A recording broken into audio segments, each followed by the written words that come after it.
sabés que en estos días, hablando con gente del Frente de Todos, de los que lideran el Frente de Todos, yo escribí una nota diciendo que bueno, que en estas circunstancias corremos el peligro de perder las elecciones, y ellos me dijeron sí, pero además corremos el peligro de tener una manifestación como en Colombia, como en Ecuador, como en Chile, como en Perú, porque la gente se va a enojar, esté quien esté en el gobierno, claro, si no le alcanza la plata, ¿no? No, y te quería sumar también, viste que la derecha está organizando una marcha en Plaza de Mayo, para el 25 de mayo. Y si vos escuchás la arenga de estos días, me gustaría compartir con vos un par de audios muy cortitos de cómo están calentando el ambiente algunos comunicadores y políticos de Juntos por el Cambio. ¿Los podemos poner los audios?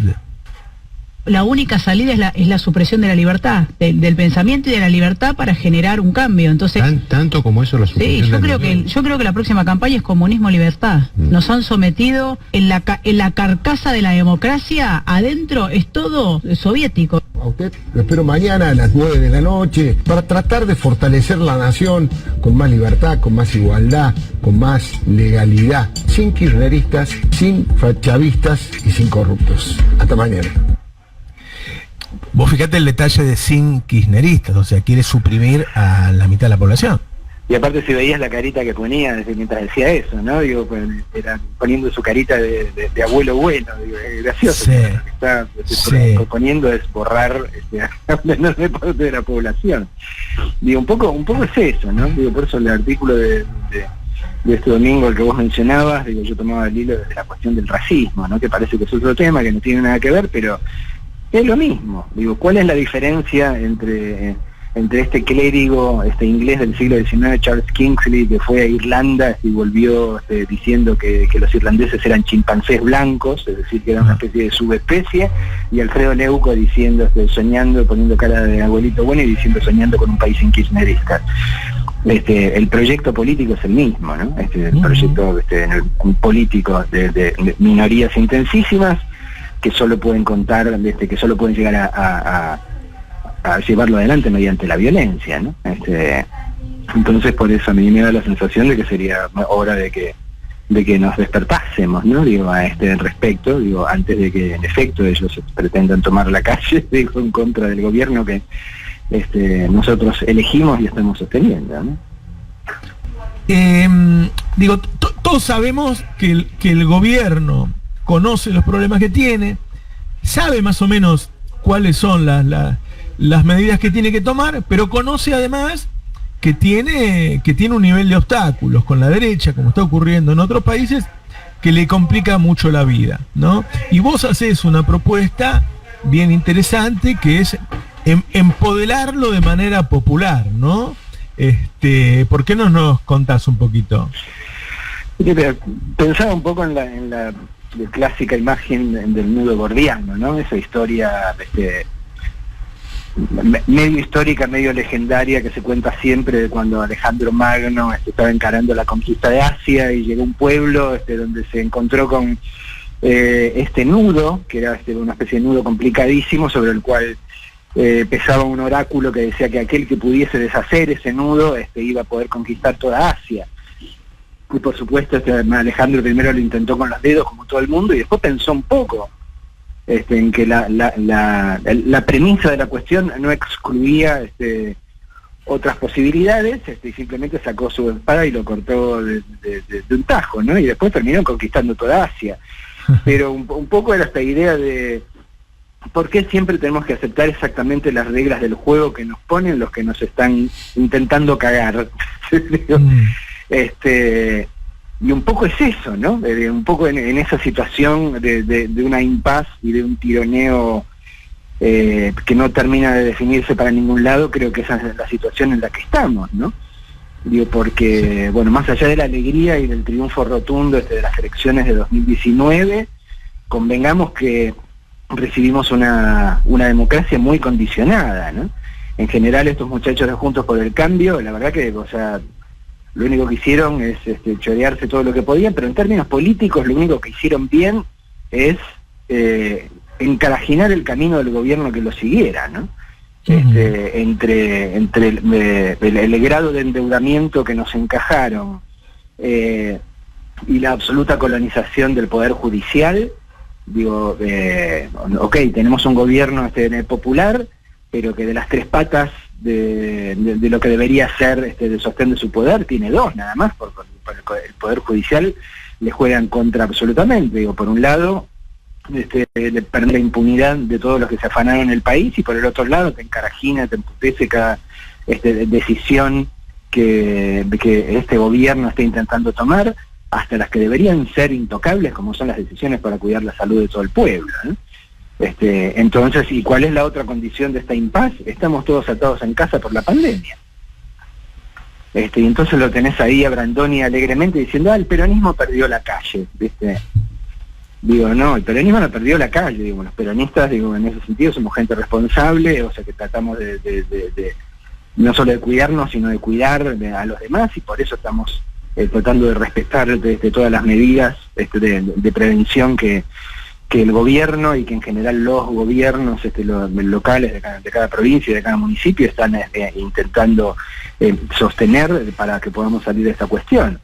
Entonces, entre el Poder Judicial que tenemos y la gente pudiendo protestar en la calle, nos pone en una situación complicada, ¿no? Ayer se cumplieron 4 años de la manifestación que hubo contra la Corte Suprema, muy expresamente, cuando intentaron sacar, colar por la ventana a su estilo 2x1 para achicar las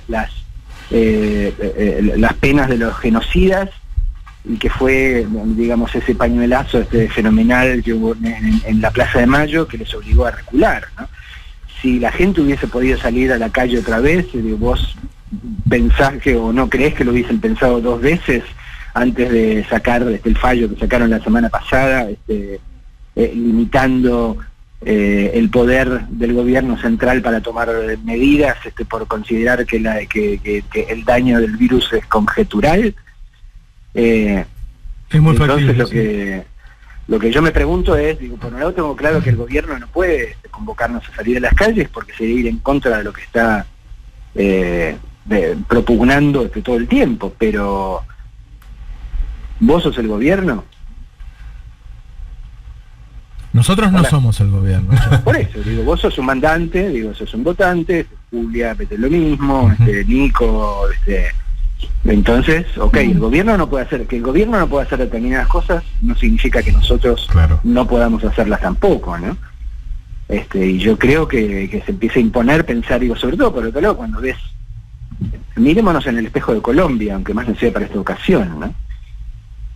Cuando las papas queman, y obviamente en Colombia están quemando, digamos, es uno de los países de América Latina donde por lo menos la experiencia populista que hemos conocido en Brasil y en tantos otros lados no pasó, siempre han seguido en manos de la derecha liberal más rancia, y miren lo que pasa, llega un momento que la gente dice preferimos arriesgarnos relativamente, siempre tomando precauciones, porque ves a la gente en las manifestaciones, todo el mundo está embarbijado, ¿viste? Todo el mundo está obviamente intentando cuidarse, pero aún así están manifestando, ¿no?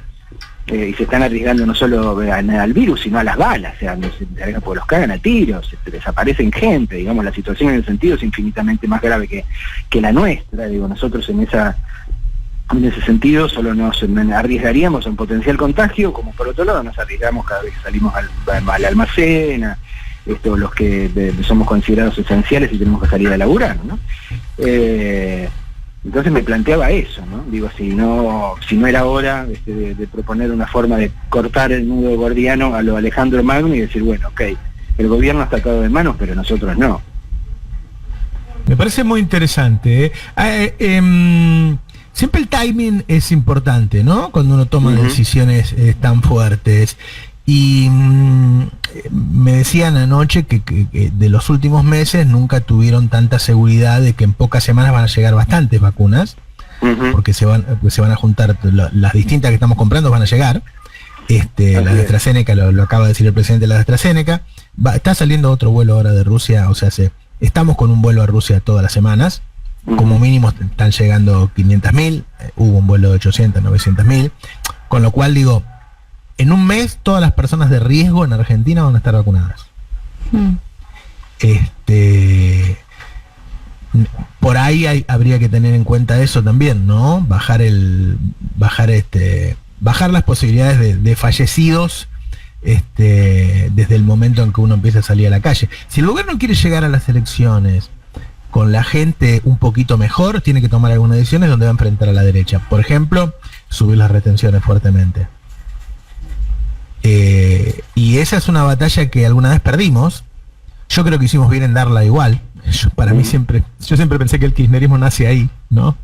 Nace en la derrota de la 125.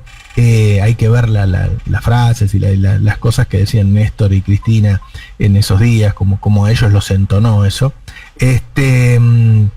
Pero si no se hace, vamos a llegar no con el asado a 1000, con el asado a 1500.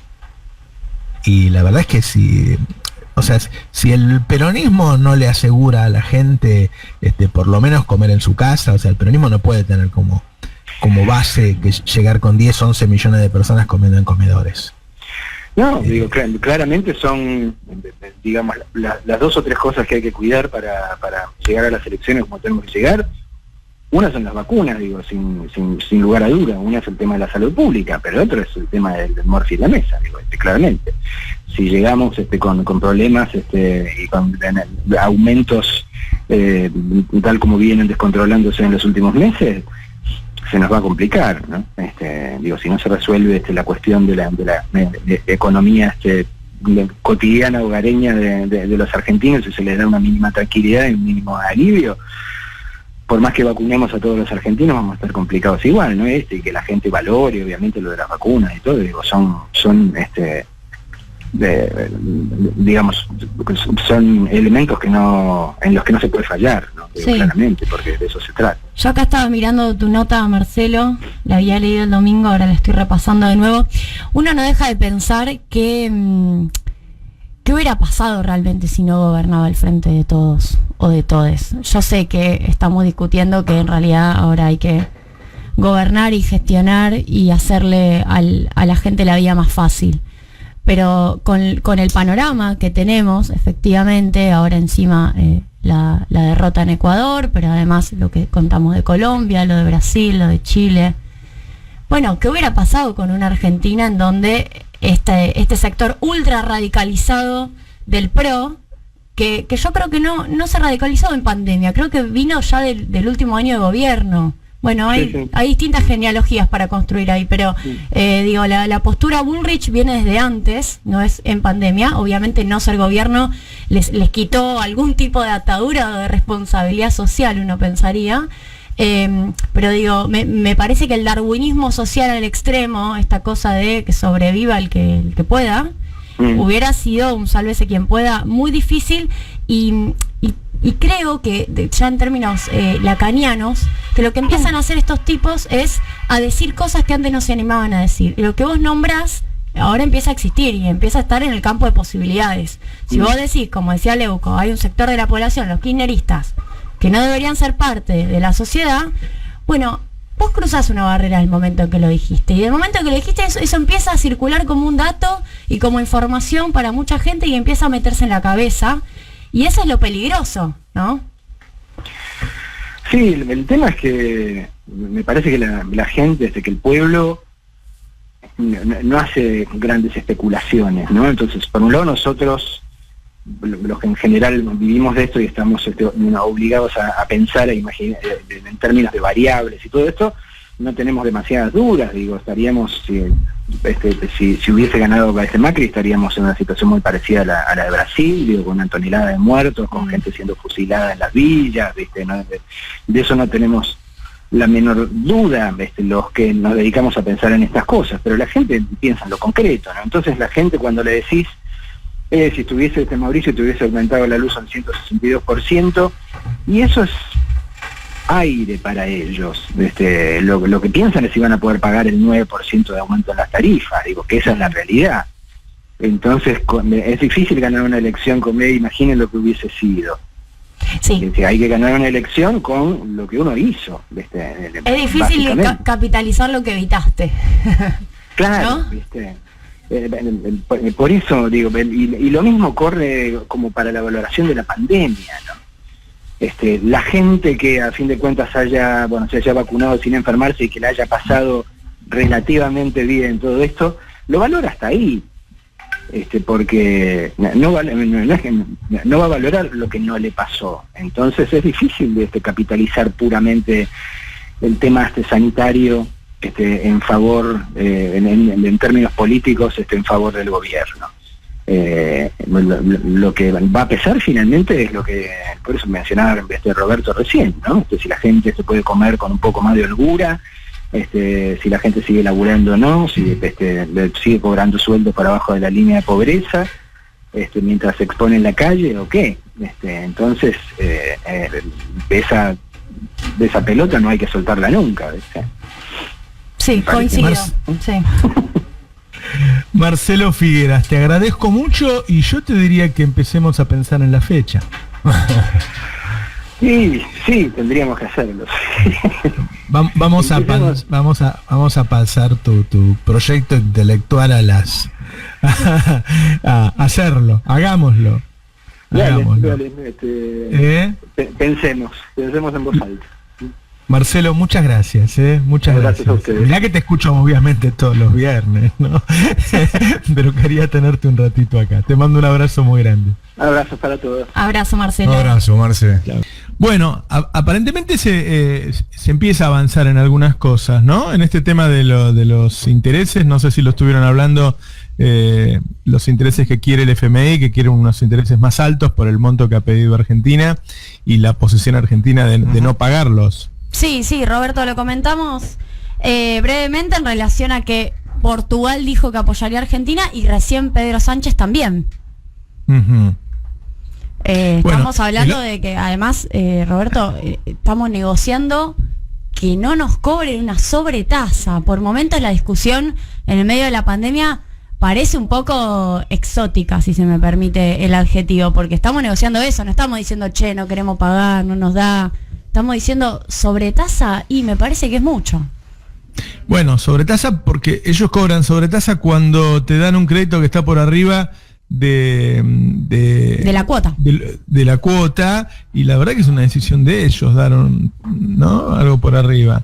Yo lo que no creo, porque cada ministro de Economía que llega dice que el FMI se hizo bueno ahora, Julia. Sí. Y yo no, a mí no me parece que haya cambiado el FMI, porque además está para representar los intereses de sus principales países miembros. Entonces, ¿que se va a tirar contra los países que lo conforman?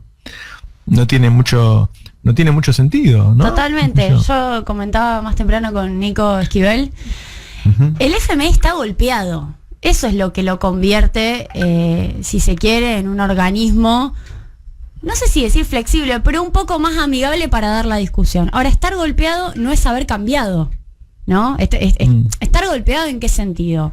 En que, aunque la quieran dibujar, ellos fueron corresponsables del fracaso del plan económico con Macri. Y pero eso... bueno, a ver, apoyaron a un gobierno de derecha en Argentina, eso. Lo tenemos a Nico Lantos, a ver si lo sumamos. Hola, Nico, ¿cómo estamos? Buenas, ¿cómo andan? Muy bien, muy bien.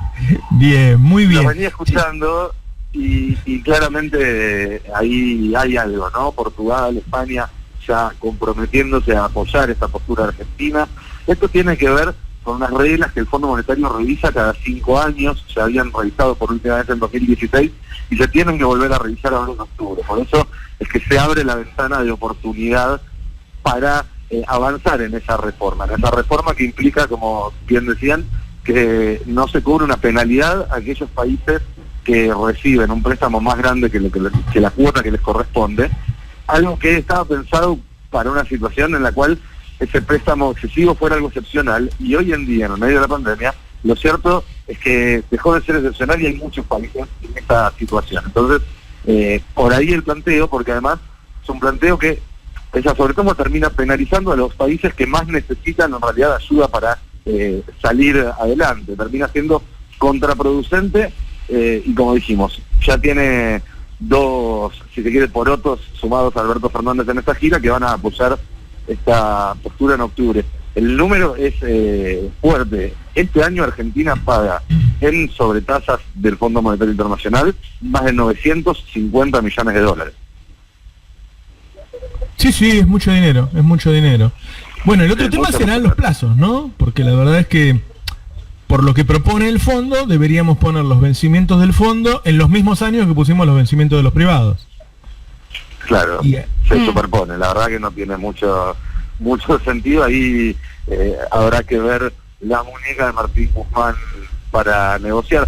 Ahí también, acá la Comisión advierte dos cosas. La negociación final por lo que sucede en el fondo y sobre todo lo que suceda con la deuda argentina se va a dar con Estados Unidos, que es el que tiene el voto de oro, es el que tiene es el socio con más acciones. Pero no es lo mismo llegar a esa discusión con toda la Unión Europea respaldándote que fin. Y por eso un poco creo que este viaje apunta a mostrar una foto muy fuerte de respaldo de Portugal, de España, mañana Macron, pasado mañana los italianos, la semana que viene Merkel, que no fue presencial porque ella tiene una política de no dar audiencias en este momento por el coronavirus, entonces para tener una audiencia virtual es lo mismo hacerlo desde Buenos Aires que desde acá, entonces se hará la semana que viene desde Buenos Aires, pero son apoyos importantes y que creo pueden hacer una diferencia. Y también puede hacer una diferencia, y es importante el anuncio que hizo hace un rato el ministro español, el presidente español Pedro Sánchez, que va a estar dentro de 3 semanas en la Argentina, en el marco de una gira latinoamericana, y que además anunció que va a haber una fuerte inversión de capitales españoles en América Latina, de la cual Argentina va a tener una parte importante. La verdad es que es un anuncio fuerte que se hizo hoy. En la Moncloa estuvimos ahí hace un rato y claramente por ahora yo creo que el balance tiene que ser muy bueno para el presidente Alberto Fernández. Nunca podemos hablar con él para confirmar esta sensación que tengo. Es uno de los lados fuertes del gobierno. La verdad es que tiene lazos con el exterior, que incluso contrapuestos, ¿no? Cuando siempre se dice, bueno, tenés que estar o de un lado o del otro, y la verdad que se lleva bien con China, con Estados Unidos, con Europa y con Rusia. Sí, es pragmático, diría. Tiene una política exterior muy pragmática, pero también sujeta a principios, porque fíjate en lo que fue, ¿te acordás cuando fue el estado en Bolivia? Que muchos decían, y muchos, cuando digo muchos, hablo de medios, de periodistas que son voceros de la Embajada de Estados Unidos, que decían, bueno, Alberto Fernández no le conviene comprometerse tanto con Evo Morales si no quiere que esto repercuta negativamente en las relaciones con Estados Unidos. Y Alberto Fernández dijo, esto no estoy dispuesto a transigirlo, yo tengo que actuar así, y finalmente eso no tuvo repercusiones negativas en las relaciones con Estados Unidos. Creo que ese equilibrio entre el pragmatismo y ciertos principios que tienen que ver con la democracia, que tienen que ver con priorizar también las relaciones con la región y con Europa, que son los nexos naturales históricos de la Argentina, está dándole buenos resultados, como bien comentabas recién. Yo quiero agregar una cosa. A ver, discutir sobre tasa está perfecto, es lo que corresponde. Ahora, eso no vuelve sostenible la rediscusión de la deuda con el Fondo Monetario Internacional. Vos recién, Roberto, dijiste la palabra clave, los plazos. Yo desconozco, Nico, vos nos irás contando en el marco de la gira, si la cuestión de los plazos aparece en la mesa de discusión con los países europeos. Quizás no la quieren exteriorizar y están esperando tener el apoyo para que cuando lo tengan luego lleven al FMI. La cuestión de 10 años es poco, pero acá Argentina tiene que poder discutir más de 10 años, porque como decía Roberto recién, vos tenés un acuerdo de 10 años, negociás 3 de gracia, te queda una concentración de vencimientos en los siguientes 7 años de unos 45.000 millones de dólares sin intereses, ¿no? Bueno, eso te coincide para el 2025, si querés 2026, con la concentración de vencimientos con los acreedores privados que negoció Martín Guzmán en septiembre de 2020. Es realmente inviable, nos va a llevar a sentarnos a negociar más tarde o más temprano. Bueno, una cosa al respecto de eso, Juli, si bien no es un tema del cual por lo menos el público hablen desde la delegación de manera concisa sobre plazos, pero ayer o antes de ayer, hablando con un importante funcionario del área económica, nos decía, cuando estábamos negociando con los privados, el FMI sacó un documento diciendo que la reestructuración de la deuda tenía que ser sostenible. Es verdad. Con lo cual lo lógico es que la renegociación de la deuda con el FMI se rija por los mismos principios. No hay nada que indique que tenga que ser diferente. ¿Por qué vamos a tener que tener una renegociación sostenible con los privados y ceder en una negociación con el FMI ese mismo punto? Creo que ahí está un poco, quizás el argumento que se está guardando bajo la manga el gobierno cuando sea la hora de ir a discutir en serio en el escritorio con el Fondo Monetario. Al respecto, hoy en la Moncloa, en la rueda de prensa, tuve la oportunidad de hacer un par de preguntas y le pregunté al presidente Alberto Fernández sobre la posibilidad de una reunión con Cristalina Georgieva, que va a estar el viernes en Roma, y dijo, si podemos encontrarnos, si coincidimos en Roma, la idea es tener un encuentro. Bien. Permitime agregarte que el FMI dijo eso cuando negociamos con los privados para que discutamos duro con ellos, pero para que después vengan ellos y poder hacer lo que están haciendo ahora. Que es decir, a mí me pagas todo. O sea, el FMI fue duro con los privados porque se rompió la alianza histórica Wall Street FMI, hay un montón de análisis al respecto. Siempre fueron aliados y estuvieron juntitos, y ahora el FMI le soltó la mano, o quiso soltarle la mano a Wall Street, y dijo, negocien duro con ellos, total, después vengo yo. Me parece que está muy bien, obviamente, que el gobierno argentino diga, che, vos me dijiste que esto tenía que ser sostenible, aplica también para vos.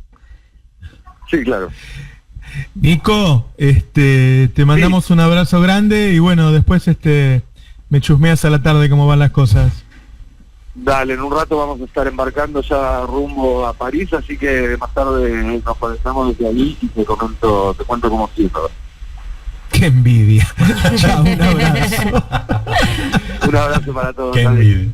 Chao. Roberto, ¿vos viste las fotos de Instagram que sube Nico Lantos? No, bueno. No las mires. No las mires. Qué guay. Che, lo que le iba a decir, hablando un poco con gente del Frente de Todos acá, la idea es no personalizar la discusión, es decir, terminar con esta discusión con Guzmán, pero sí discutir temas que se consideran imprescindibles para enfrentar la elección. Digo, estamos a 4 meses de las elecciones, no puede seguir subiendo la carne. Dentro de un rato vamos a sacar a la gente de las carnicerías que no pudo salir ayer. Nos está hablando de que está subiendo en este momento un 10%. Es decir, el precio promedio de una carnicería es el precio de la milanesa en alga. Es el precio promedio de la media res. Estaba a 8.50, 8.80, qué sé yo, sube 10%, bueno, ya está casi en 1.000 pesos. Bueno, el precio de la comida y el gasto son temas que se van a discutir a la vuelta del viaje presidencial, tratando de que no escale esta discusión y qué sé yo, ¿no? Pero